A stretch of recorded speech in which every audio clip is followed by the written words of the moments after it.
All right, number 12, Lindsay says that the following rational expression simplifies to 1. Write a statement that gives the best evidence of this for all values of x.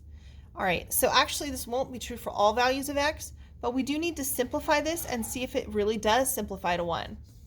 So we're adding or subtracting with fractions. We need a common denominator. So let's identify the LCD for the numerator. And if you notice, it's the same for the denominator. The LCD is x plus 3, x minus 3. All right, so in the numerator, we need to multiply this one by x plus 3.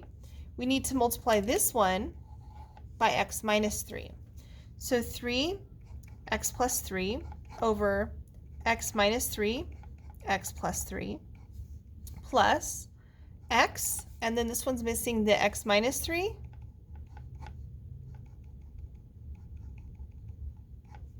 All right, all I've done is take care of the numerator. Let's keep going with the numerator. Distribute through, distribute through. We get 3x plus 9 plus, that would be x squared minus 3x over the LCD. All right, now let's check the denominator. The denominator is, this one's missing an x plus 3. This one is missing the x minus 3. So I'll multiply this one by x plus 3.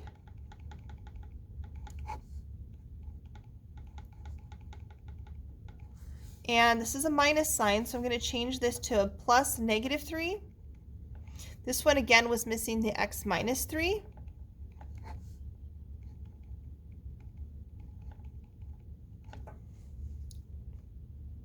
So in the denominator, I've got distribute, distribute. That gives me x squared plus 3x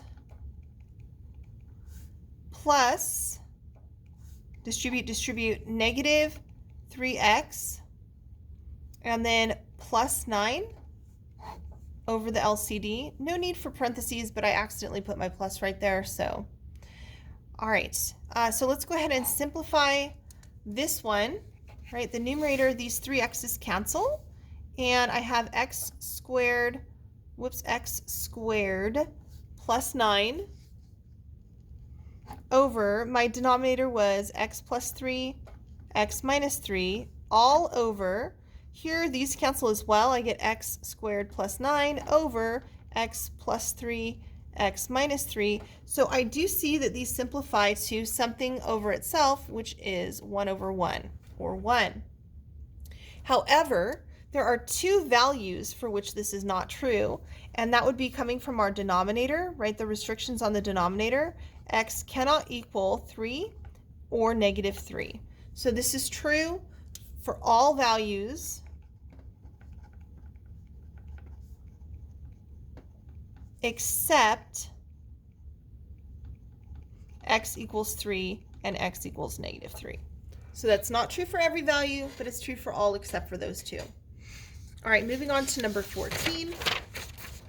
Number 14 is the one that I said I hope nobody misses. It says, Andrew makes and sells acoustic guitars. Materials cost $25 per guitar. There's a $100 rental fee for the machine he needs to make them.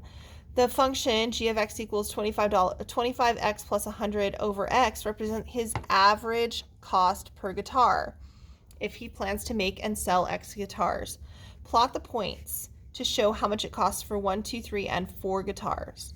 So we're actually just finding the average cost for each of these values. So you're going to substitute in g of 1 into your function. That's 25 times 1 plus 100 over 1.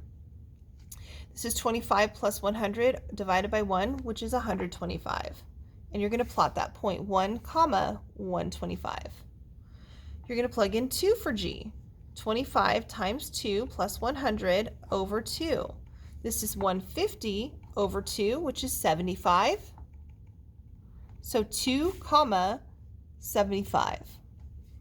G of 3, 25 times 3 plus 100 over 3. This is 175 over 3, which is about 58. So that would be 3 comma 58, which is roughly right there. And then G of 4, 25 times 4 plus 100 over 4. That is 200 over 4, which is 50. 4 and comma 50. And those are our 4 points. All right.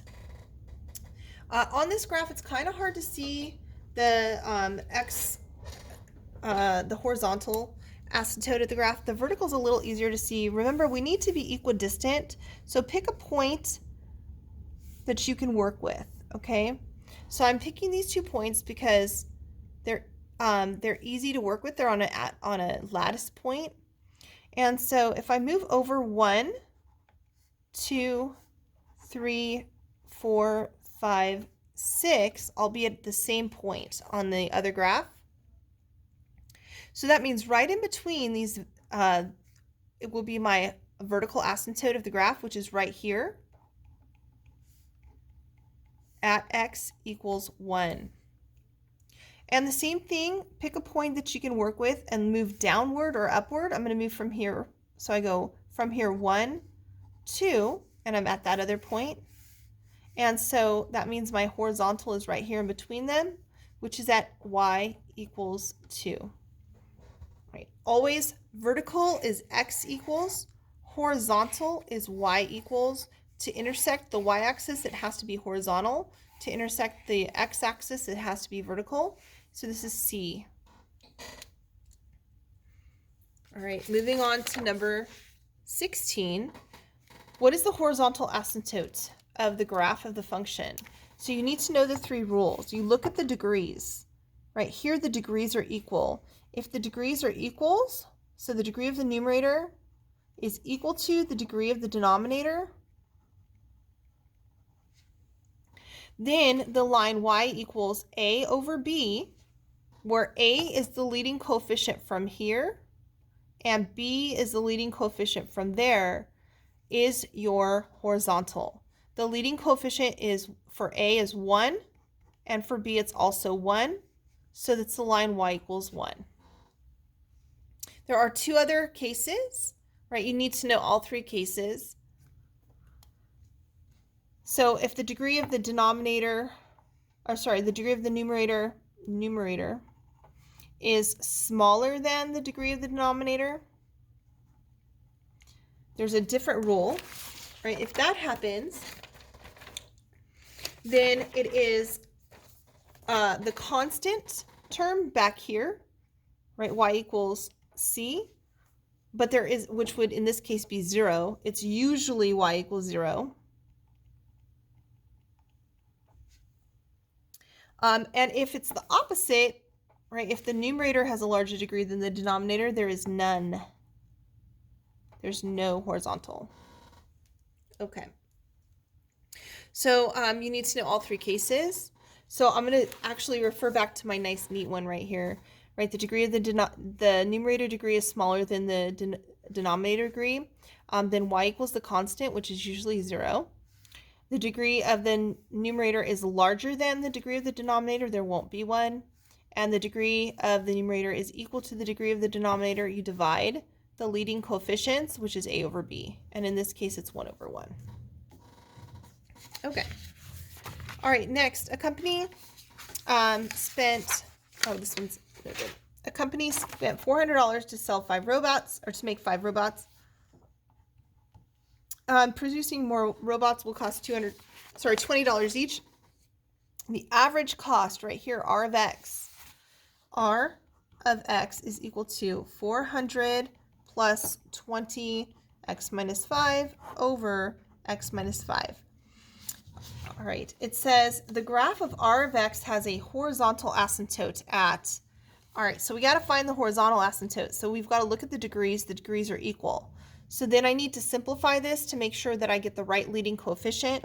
To simplify, I'll distribute through. That's 400 plus 20x minus, that would be 400. Oh, 20 times 5, no, sorry, my bad, 100 over x minus 5, which gives me 20x plus 300 over x minus 5. So if we look at our degrees, they're equal. It's the same case we just had. The degree of the denominator and numerator are equal. So you're going to take your leading coefficients a over b. In this case, a is 20 and b is 1. So it will be the line y equals 20 over 1, which is 20. That is your that is your horizontal asymptote at 20. So what that means is that this graph, if we were to sketch it, we've got a horizontal asymptote at 20. It's doing something like this. It'll never cross that horizontal. So it approaches but never reaches $20. All right, Ashley says that it actually would be going downward though, like this, because it's getting lower for each one, but regardless, it approaches and never reaches $20. Ashley says the graph of the function x plus 1 over x squared plus x plus minus 2 has a hole at -1 because -1 is a 0 in the numerator. Why is she incorrect? So to see why she's incorrect, you can see that what she said is that x equals -1 is a 0 in the numerator, but our solutions or potential solutions come from the numerator. Our holes or our asymptotes come from the vertical asymptotes come from the denominator. So in this case, it would be, if we were to factor this to find our holes, it would be x plus 2 and x minus 1, right? What will multiply to -2 and add to +1, which is 2 and -1. So actually, there is no hole in the graph. Our 2 points of discontinuity would be at x equals -2 and 1, not at -1. And so she is wrong because a hole makes both the numerator and denominator 0. So x equals -1 is really a solution. It's our x-intercept. Okay, that's where the graph is crossing the x-axis. Number 19, I'm going to do separately on a different page. So let me do that. So number 19 says, suppose that y varies inversely as x. So varies inversely, we have y times x is equal to k. Varies directly, we have y is equal to x times k. All right, so varies inversely, the first thing that we need to do is use our formula to find k. We're going to sub in x and y. So they said when x equals 4, y equals 10. So 4 times 10 is equal to k. 40 is my k. And then next, we're going to find y when x equals 2. So we're going to use the formula again. Y times x equals k. And we're going to sub in this time k, which is 40, and x is 2. And we're going to solve for y. So we divide both sides by 20, not 2, right? Not 20, it's 2. We're going to divide both sides by 2. We get y equals 20. That's it. If they had said y varies directly, we would do the same steps. So we would find k. So to do that, we would sub in x and y. So in this case, x was 4 and y was 10. So 10 is equal to 4 times k. K is equal to 10 over 4, which is 5 over 2. And then we would sub in when x equals 2, what we get into the function, y equals 2 times k, which is 5 over 2. Y would be 5. If it said varies directly, but this one says varies inversely. All right, I'm going to stop the video here. We'll pick up at number 20 on the next one. See you then.